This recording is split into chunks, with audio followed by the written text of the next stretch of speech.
नमस्कार, India voice देख रहे हैं आप। देवभूमि समाचार में आपका स्वागत है। मैं हूं आपके साथ पूजा झा और बुलेटिन की शुरुआत करेंगे बड़ी खबर के साथ। उत्तराखंड को 2025 तक देश के अग्रणी राज्यों में शामिल करने के लिए धामी सरकार चिंतन करने जा रही है।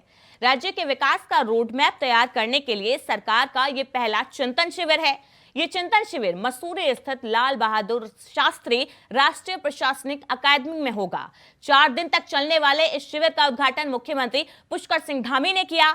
पहले दिन की बात करें तो राज्य की आर्थिक और मानव विकास सांकेतिकों पर प्रस्तुतिकरण हुआ है। इसी तरह शासन के आला अधिकारी अपने अपने विभागों से जुड़े विकास के रोड मैप को लेकर चिंतन शिविर में उन्होंने अपने प्लान रखे और अपनी जो योजनाएं हैं वो सरकार के सामने रखी। इसके अलावा इस चिंतन शिविर में विशेषज्ञों ने भी अपनी राय पेश की है।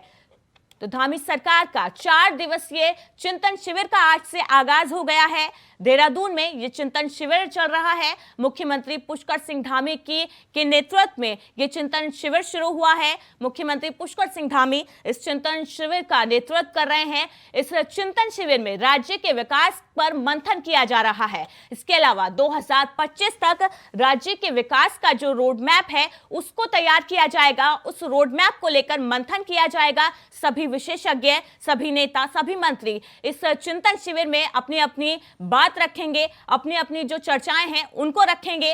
राज्य में आर्थिक स्रोत बढ़ाए जाने पर इस चिंतन शिविर में चर्चा की जाएगी।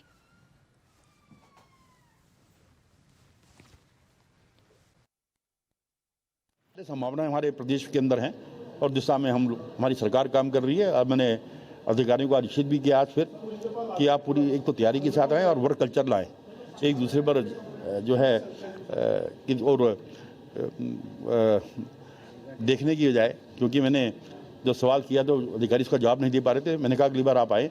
अगली बैठक हमने जो है 28 तारीख को रखी है और उसमें जो है सारी कार्य योजना बनाई जाएगी। माननीय मुख्यमंत्री जी का जो एक मानना है कि 25 वर्ष होने पे, यानी कि 2025 में जब हम 25 वर्ष के होंगे उसमें हमारा उत्तराखंड पूरे देश का सर्वश्रेष्ठ राज्य के रूप में विकसित होके आगे आए, तो हम सभी लोग उसमें मसूरी में जो मंथन शिविर हो रहा है उसमें हम लोग बैठ रहे हैं।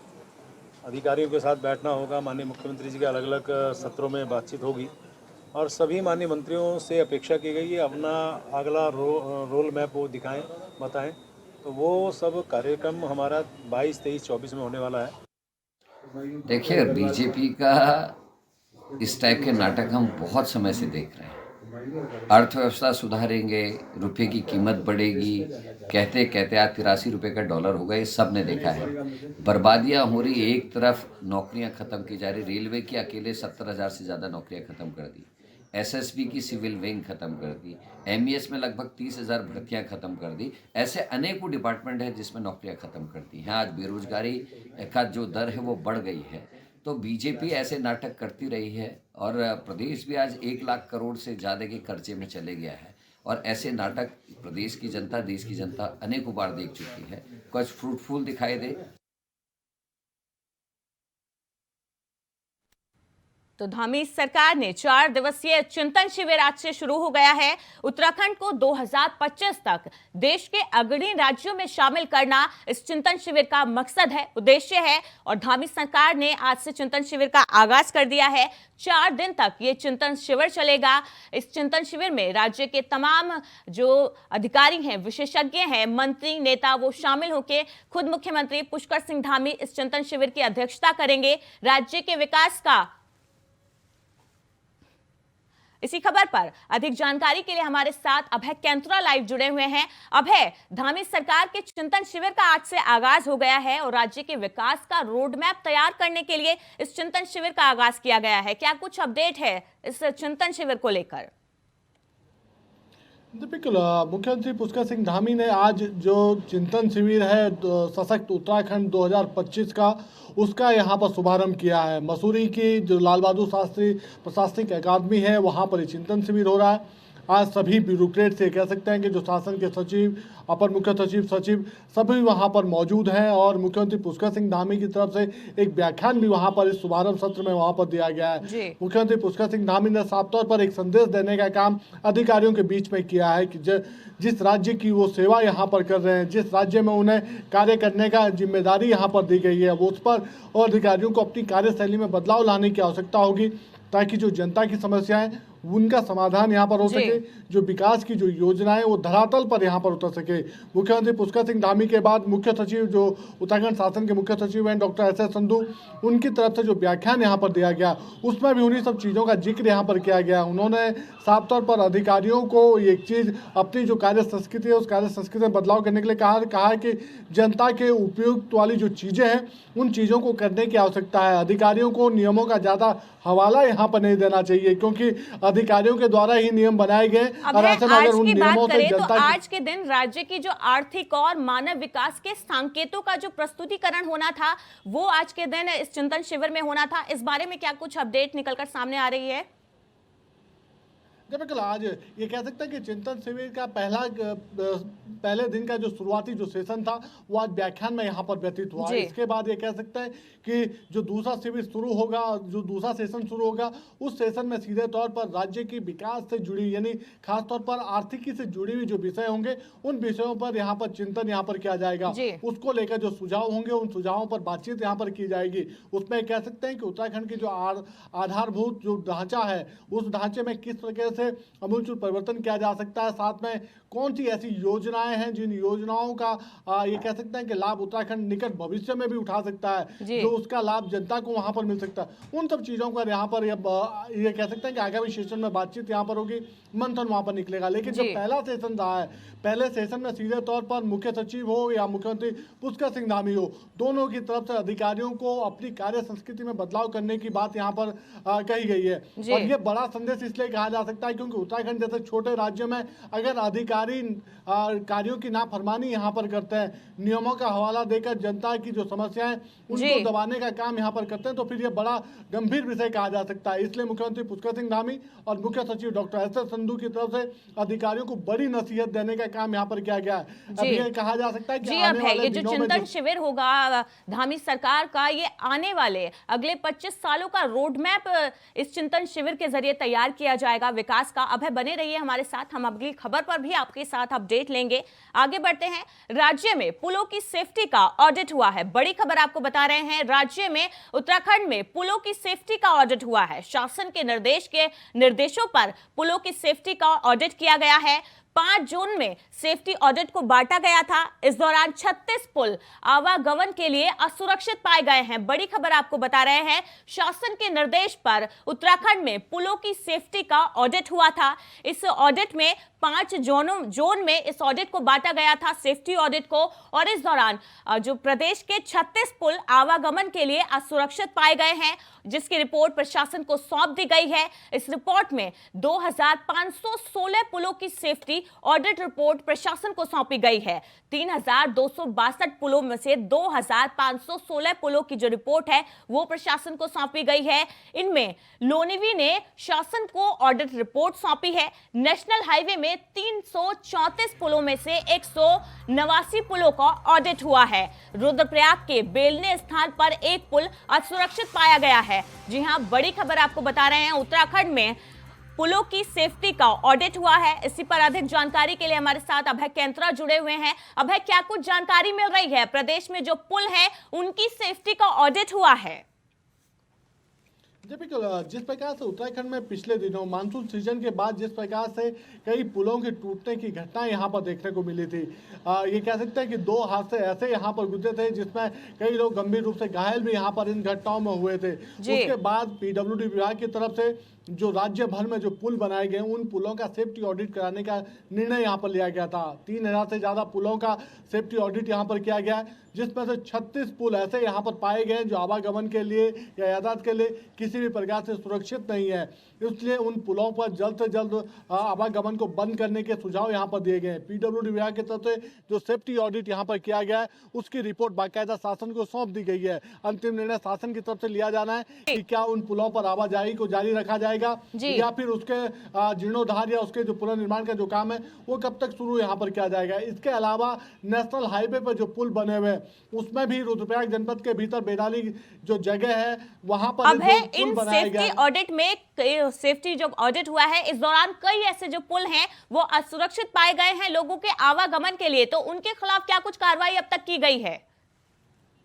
जब एक शासन की तरफ से उन सब चीज़ों को लेकर अंतिम निर्णय यहाँ पर लिया जाएगा। अभी तक सेफ्टी ऑडिट की जो रिपोर्ट है पीडब्ल्यूडी विभाग की तरफ से वो शासन को सौंप दी गई है, लेकिन अभी भी कई ऐसी जगह बाकी है जहाँ पर जो पुल बनाए गए हैं वहाँ का सेफ्टी ऑडिट होना बाकी है, क्योंकि ये कह सकते हैं कि उत्तराखंड राज्य का जो पहाड़ी जो क्षेत्र है वो भौगोलिक दृष्टि से बड़ा विषम परिस्थितियों वाला कहा जा सकता है। ऐसे में सभी जगहों पर सेफ्टी ऑडिट हो पाना अभी संभव नहीं था। प्राथमिक दृष्टि से जो मार्ग मुख्यतः मार्ग यहाँ पर पाए गए हैं जिन पर आवागमन सबसे ज्यादा रहता है, आने जाने वाली जो वाहन होते हैं उनका दबाव सबसे ज्यादा रहता है, उन जगहों का सेफ्टी ऑडिट यहाँ पर किया गया है। उसमें भी 36 पुलों की ऐसी संख्या है जिन पर आवागमन सुरक्षित नहीं पाया गया है। उनको लेकर अब शासन को अंतिम निर्णय यहाँ पर लिया जाना है। ये कहा जा सकता है कि जो सरकार का आगामी जो शीतकालीन जो सत्र होगा उस सत्र के बाद जो बजट यहाँ पर होगा उस बजट के जरिए इन पुलों को सुरक्षित करने का काम यहाँ पर किया जाएगा। लेकिन जिस प्रकार से पुलों के टूटने की घटनाएं सामने आ रही है, क्षतिग्रस्त होने की घटनाएं सामने अभी तक आई है, उसमें कह सकते हैं कि विभाग ने देर से ही सही लेकिन सेफ्टी ऑडिट कराने का जो निर्णय लिया वो जी अब है विभाग ने देर से ही सही लेकिन पुलों की सेफ्टी ऑडिट कराने का फैसला तो लिया। इस दौरान कई पुल असुरक्षित पाए गए हैं जिन पर उम्मीद है जल्द ही आवागमन भी रोक दिया जाएगा ताकि लोगों को नुकसान न पहुंचे। अब है बने रहिए हमारे साथ, हम अगली खबर पर भी आपसे अपडेट लेंगे। एक और बड़ी खबर आपको बता रहे हैं, अवैध निर्माण में उत्तराखंड में अब अवैध निर्माण पर जेल नहीं होगी। बड़ी खबर आपको बता रहे हैं, अवैध निर्माण पर अब जेल नहीं होगी। नियम विरुद्ध मछली पकड़ने पर जुर्माना लगाया जाएगा। सौंग बांध परियोजना के पुनर्वास को मंजूरी मिली है। विस्थापन नीति को भी मंजूरी दी गई है। परियोजना के लिए 15% बैंक की गारंटी देनी होगी। बड़ी खबर आपको बता रहे हैं, सौंग बांध परियोजना के पुनर्वास को मंजूरी मिली है। पहाड़ में गैर शहरी क्षेत्रों में भवनों की ऊंचाई बढ़ाई जाएगी। बड़ी खबर आपको बता रहे हैं, ऊंचाई बढ़ाने के लिए नई नीति का निर्धारण होगा। जल निगम में ढांचे का पुनर्गठन हुआ है। अधीक्षण अभियंता के 6 पद बढ़ाए गए हैं। इसके अलावा 3% जल जीवन मिशन में परफॉर्मेंस सिक्योरिटी होगी। तो पहाड़ में गैर शहरी क्षेत्रों में ऊंचाई बढ़ाने के लिए नई नीति का जल्द ही निर्धारण होगा।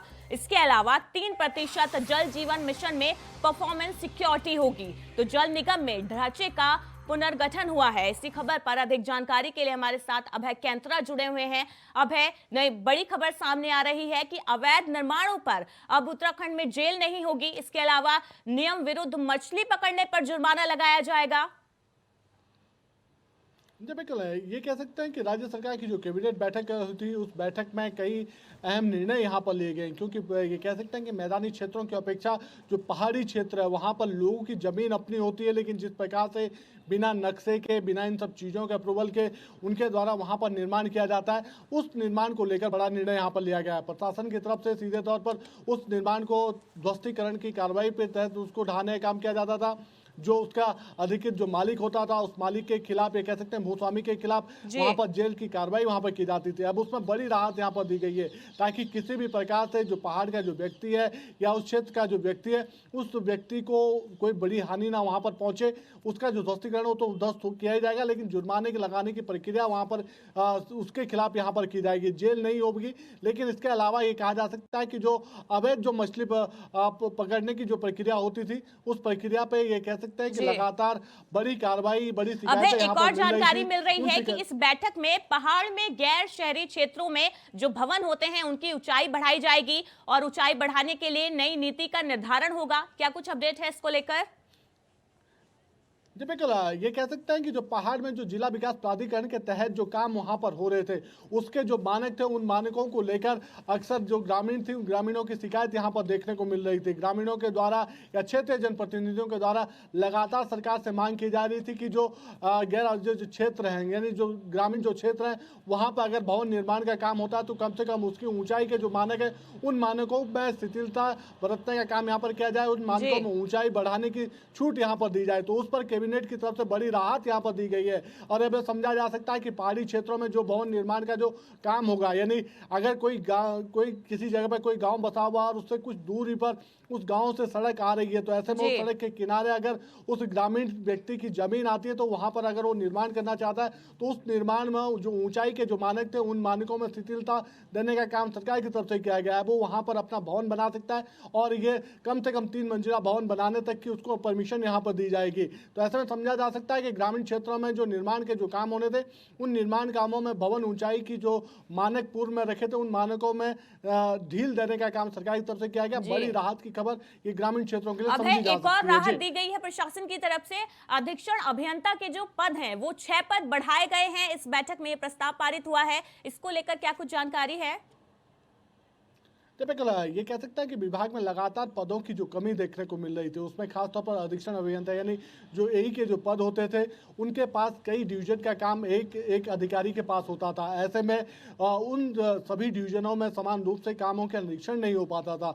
उसके लिए विभाग की तरफ से लगातार मांग यहाँ पर की जा रही थी कि जो अधीक्षण अभियंता के पद थे उसको बढ़ाने का काम यहाँ पर किया जाए। कैबिनेट की तरफ से 6 पदों को मंजूरी यहाँ पर दे दी गई है। तो अब ये समझा जा सकता है कि लगातार जो विभाग में जो अधिकारी की जो कमी थी उस कमी को यहाँ पर पूरा किया जाएगा और आने वाले दिनों में 6 अधीक्षण अभियंता के पदों के बढ़ोतरी होने के साथ जो विभागीय जो प्रमोशन की कार्रवाई हुई वो भी शुरू होगी। साथ ही डिवीजनों में जो बेहतर काम की जो इच्छा या उम्मीद जो सरकार की तरफ से रखी जाती है वो भी वहां पर देखने को मिलेगी। तो कह सकते हैं कि कैबिनेट की तरफ से लगातार ऐसे निर्णय यहाँ पर लिए जा रहे हैं। मुख्यमंत्री पुष्कर सिंह धामी की सरकार जो निर्णय ले रही है वो जनहित के निर्णय कैबिनेट की तरफ से इस बैठक में बड़े फैसले लिए गए हैं, लोगों को इसका लाभ होगा। अभय बने रहिए हमारे साथ, हम अगली खबर पर भी आपसे अपडेट लेंगे। तो आगे बढ़ते हैं। उद्योग के लिए रेशम विभाग को भूमि दी जाएगी। बड़ी खबर आपको बता रहे हैं देहरादून से। उद्योग के लिए रेशम विभाग को भूमि दी जाएगी। रानी पोखरी में मौजूद जमीन दी जाएगी। उद्योग विभाग को 11 एकड़ में 3 एकड़ भूमि को छोड़कर बाकी जो जमीन है वो हस्तांतरित होगी। बड़ी खबर आपको बता रहे हैं, रानी पोखरी में जो मौजूद जमीन है वो विभाग को दी जाएगी। 11 एकड़ में 3 एकड़ भूमि को छोड़कर बाकी जितने भी भूमि है, जमीन है, उसको हस्तांतरित किया जाएगा। भूमि के बदले कृषि विभाग को छरबा में भूमि आवंटित की जाएगी। जी हां, इसके बदले जो विभाग को छरबा में दूसरी जमीन आवंटित की जाएगी। बड़ी खबर आपको बता रहे हैं, उद्योग के लिए रेशम विभाग को जमीन दी जाएगी। रानी पोखरी में मौजूद जमीन दी जाएगी विभाग को। इसके अलावा 11 एकड़ में से 3 एकड़ भूमि को छोड़कर जो बाकी की जमीन है वो हस्तांतरित की जाएगी। बड़ी खबर आपको बता रहे हैं।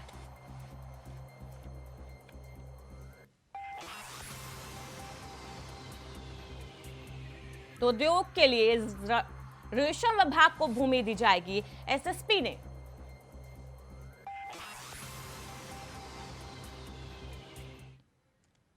आगे बढ़ते हैं। बड़ी खबर आपको बता रहे हैं, एसएसपी देहरादून ने सीओ के कार्य क्षेत्र में बदलाव किए हैं। बड़ी खबर आपको बता रहे हैं, सीओ के कार्य क्षेत्र में एसएसपी ने बड़े बदलाव किए हैं। 7 सीओ के कार्य क्षेत्र में यहां पर बदलाव किया गया है। बड़ी खबर आपको बता रहे हैं, एसएसपी देहरादून ने सीओ के कार्य क्षेत्र में बदलाव किए हैं और 7 सीओ के कार्य क्षेत्र में बड़े बदलाव किए गए हैं। देहरादून एसएसपी ने आदेश जारी किए हैं और इसके अलावा अपराधियों पर सख्त कार्रवाई करने के भी एसएसपी ने आदेश जारी किए हैं, निर्देश पारित किए हैं। देहरादून एसएसपी की तरफ से बड़ा एक्शन लिया गया है, अपराधियों पर सख्त कार्रवाई करने के निर्देश दिए गए हैं। तो एसएसपी देहरादून ने सीओ के कार्य क्षेत्र में बदलाव किए हैं। 7 सीओ के कार्य क्षेत्र में बड़े बदलाव किए गए हैं। इसके अलावा उन सभी को निर्देश दिया गया है, सख्त निर्देश दिए गए हैं कि अपराधियों पर सख्त से सख्त कार्रवाई की जाए, अपराधियों को बिल्कुल ना बख्शा जाए और जो भी अपराधी हैं उनके खिलाफ सख्त से सख्त कार्रवाई कर उनको कड़ी से कड़ी सजा दी जाए। तो एसएसपी देहरादून ने ये निर्देश जारी किए हैं सभी सीओ को। इसके अलावा 7 सीओ के कार्यक्षेत्र में बदलाव किया गया है। बड़ी खबर आपको बता रहे हैं, एसएसपी देहरादून ने सीओ के कार्यक्षेत्र में बदलाव किए गए हैं। 7 सीओ के कार्यक्षेत्र में बदलाव किए गए हैं। इसके अलावा सभी सीओ को सख्त आदेश जारी किए गए हैं कि सभी जो अपराधी हैं उनके खिलाफ सख्त से सख्त कार्रवाई की जाए। वहीं जिलाधिकारी की अध्यक्षता में ऋषिपर्णा सभागार कलेक्ट्रेट में जन सुनवाई का आयोजन किया गया। जन सुनवाई में 82 शिकायतें मिली, जिनमें अधिकतर शिकायत भूमि और अतिक्रमण संबंधित थी। साथ ही अतिरिक्त पेंशन, रोजगार दिलाने, भरण पोषण, सड़क मरम्मत जैसी अन्य शिकायतें भी मिली। इस दौरान जिलाधिकारी ने समस्त उप जिलाधिकारियों और तहसीलदारों को अपने स्तर पर भूमि संबंधी शिकायतों की समीक्षा करते हुए निस्तारण करने के आदेश दिए गए हैं। तो ऋषिपर्णा सभागार कलेक्ट्रेट में आज सुनवाई की गई, जन सुनवाई की गई। इस दौरान 82 शिकायतें मिली। डीएम ने तहसीलदारों को निर्देश दिए कि सभी शिकायतों का जल्द से जल्द निस्तारण किया जाए। तो हम कंटिन्यू, क्योंकि हम हर सोमवार करते हैं, करीबन 3 महीने, चौथा महीना हो गया है चलते हुए। और इससे दोनों चीज़ें हैं, इससे जो एसडीएम्स और जो हमारे अधिकारी हैं जिले स्तर के, वो भी अब अपने लेवल पे जब उनकी कंप्लेंट्स आती हैं तो उनको त्वरित निस्तारित करने की कोशिश करते हैं, जिससे कि मंडे को यहाँ पे कोई जो सॉल्व नहीं कर पा रहे हैं बस वही कंप्लेंट्स आए और अननेसेसरी बहुत ज़्यादा कंप्लेंट्स ना आए करके। तो दोनों ही तरह से इसका फ़ायदा हो रहा है। ऑफिसर्स भी काफ़ी सेंसिटाइज हो गए हैं और साथ में जो कंप्लेनेंट्स आते हैं उनका भी निस्तारण हम कोशिश करते हैं कंप्लेंट्स के करने का। वहीं एसएसपी अजय सिंह के निर्देशों के बाद सभी थानों में एनडीपीएस एक्ट से संबंधित अपराधियों का सत्यापन किया जा रहा है।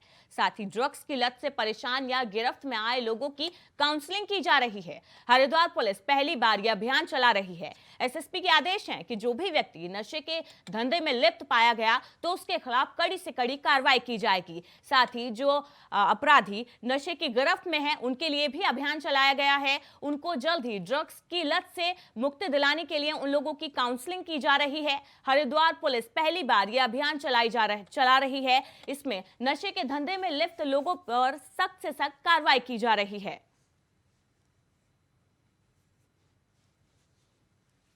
तो हरिद्वार पुलिस ने पहली बार नशे के खिलाफ यह अभियान चलाया है और नशे के धंधे में लिप्त जो अपराधी हैं उनके खिलाफ से सख्त कार्रवाई की जा रही है। इसके अलावा जो ड्रग्स के नशे की गिरफ्त में है, चपेट में है, उनकी भी काउंसलिंग की जा रही है।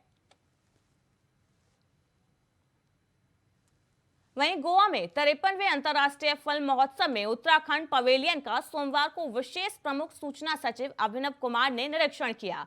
इस दौरान विशेष प्रमुख सचिव सूचना अभिनव कुमार से विभिन्न फिल्म निर्माता, निर्देशक, राइटर, लाइन प्रोड्यूसर द्वारा चर्चा की गई। मनु रेवल निर्देशक भारत और फ्रांस से चर्चा करते हुए विशेष प्रमुख सचिव ने उत्तराखंड में शूटिंग अनुमति, सब्सिडी और राज्य सरकार द्वारा दी जा रही सहायता के बारे में जानकारी दी। उन्होंने बताया कि राज्य के सीएम पुष्कर सिंह धामी ने उत्तराखंड को बेस्ट फिल्म शूटिंग डेस्टिनेशन के रूप में विकसित करने के निर्देश दिए हैं। इस दिशा में नीति के स्तर पर काम करना शुरू कर दिया गया है।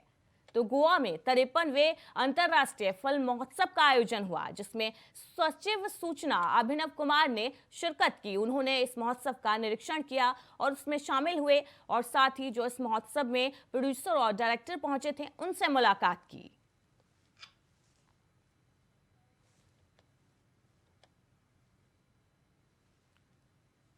वहीं देहरादून में आज ग्राफिक एरा हिल की यूनिवर्सिटी के दीक्षांत समारोह का आयोजन किया गया, जहां मुख्य अतिथि के रूप में राज्यपाल लेफ्टिनेंट जनरल गुरमीत सिंह शामिल हुए। ग्राफिक एरा ने लोकप्रिय गढ़वाली गीतकार नरेंद्र सिंह नेगी और फिल्म अभिनेत्री हिमानी शुक्री को डायरेक्टर की मानद उपाधि से विभूषित किया।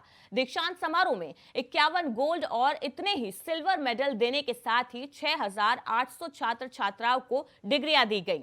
इस मौके पर राज्यपाल लेफ्टिनेंट जनरल गुरमीत सिंह ने कहा कि गोल्ड मेडल पाने वाले छात्र छात्राएं आने वाले भारत के लीडर हैं, उन्हें लीडर की तरह सोचना शुरू करना चाहिए। तो देहरादून में ग्राफिक एरा हिल के दीक्षांत समारोह का आयोजन किया गया, जिसमें करीब 6,800 छात्र और छात्राओं को डिग्रियां दी गई।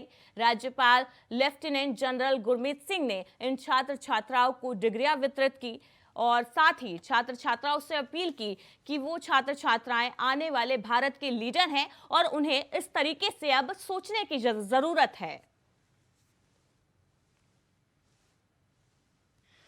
जो 1993 में जो कंप्यूटर सेंटर खोलकर डॉक्टर कमल ने जो पहला कदम बढ़ाया, उसके बाद बस आगे ही बढ़ते रहे।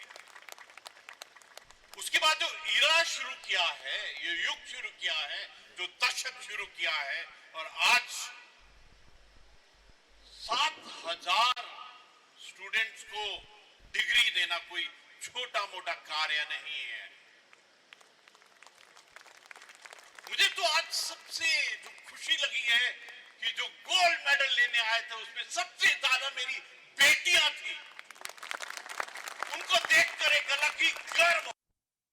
आप लोग उसके बाद थोड़ा सा उत्तराखंड के बारे में भी सोचिए और कुछ लोग यहाँ पे अपने उपक्रम लगाइए, अपने स्टार्टअप शुरू करिए और जॉब क्रिएटर बनिए और लोगों के लिए जॉब पैदा करिए।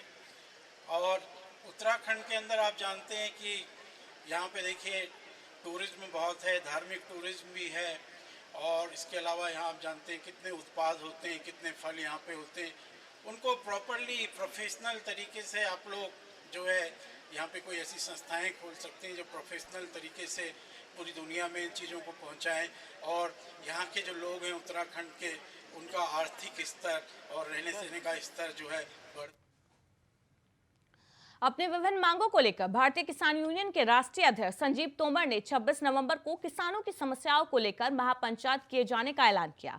महापंचायत देहरादून के परेड ग्राउंड में होगी, जिसमें हजारों की संख्या में किसान जुटेंगे और अपनी बात रखेंगे। किसान यूनियन के राष्ट्रीय अध्यक्ष चौधरी संजीव तोमर का कहना है कि गन्ने का भाव 450 क्विंटल किए जाने और किसानों का बकाया भुगतान जल्द से जल्द कराए जाने की उन्होंने मांग रखी है। भारतीय किसान यूनियन तोमर ने एक यहाँ प्रेस वार्ता करी है और मैं संगठन का राष्ट्रीय अध्यक्ष हूँ। मेरा नाम चौधरी संजीव तोमर है। यहाँ पत्रकारों को वार्ता करते हुए हमने बताया है कि यहाँ जो है 26 तारीख में भारतीय किसान union Tomar Dehradun parade ground में एक पंचायत करेगा, जिसमें गन्ने का बकाया भुगतान और गन्ने भाव 450 रुपये क्विंटल होना चाहिए। 60 वर्ष के बाद किसानों को भी 10,000 महीना कम से कम पेंशन मिलनी चाहिए। आए दिन जो बढ़ती महंगाई है उस पर रोक लगनी चाहिए। देवभूमि समाचार में फिलहाल इतना ही। लगातार खबरों के लिए देखते रहिए इंडिया वॉइस। नमस्कार।